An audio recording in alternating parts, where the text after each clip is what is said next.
सभी को नमस्कार। करियर फर्स्ट चैनल पर आप सब दोस्तों का बहुत बहुत स्वागत है। आज का डिक्टेशन लिखने के लिए तैयार रहें। Ready start. सभापति महोदय, यद्यपि हमारे श्रमिकों के वर्गों ने अधिकार प्राप्त करने और उनकी रक्षा करने के लिए अपने आप को संगठित कर लिया है, हमारे श्रमिकों की बहुत बड़ी संख्या असंगठित है और इसलिए उनका शोषण किया जाता है। काम की उनकी दशाओं के बारे में आंकड़े अपर्याप्त हैं और उनकी स्थिति सुधारने के लिए कार्यवाही असंतोषजनक है। हमें उनके कल्याण एवं उनकी प्रगति की गहरी चिंता है।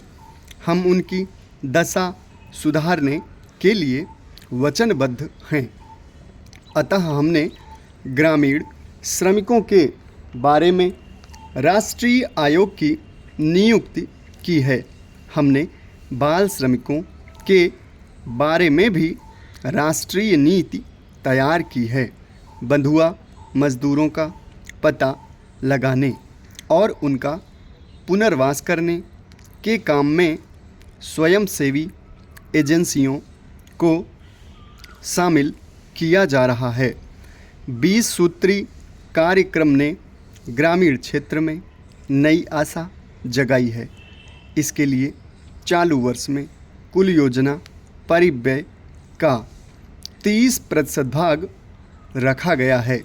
पिछले 7 सालों में IRDP के तहत कमज़ोर वर्गों और गरीबी की सीमा रेखा से नीचे रहने वाले अन्य पिछड़े ग्रुपों के 234 लाख से भी अधिक परिवारों को सहायता दी गई है।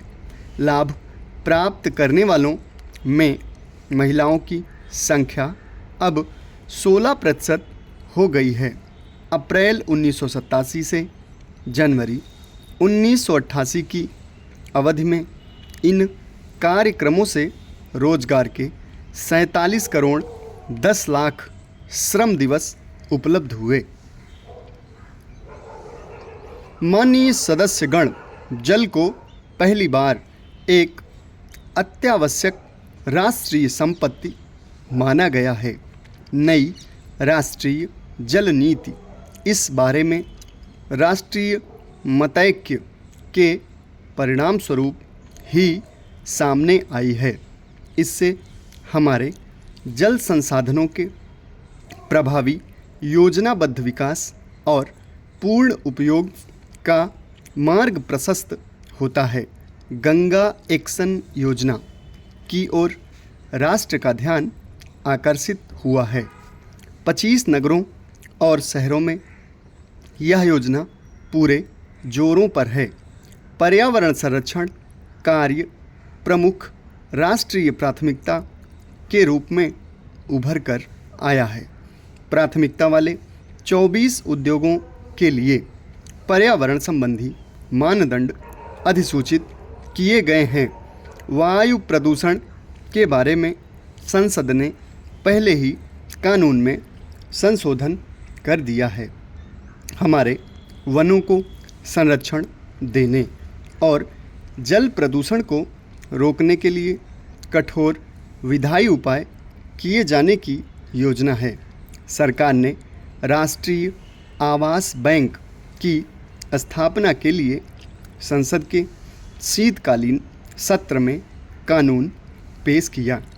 इस बैंक के प्रमुख कार्यों में एक होगा कमज़ोर वर्गों को आवास के लिए वित्त की व्यवस्था करना।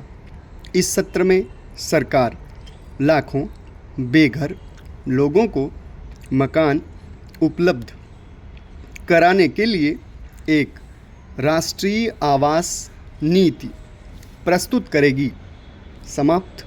धन्यवाद।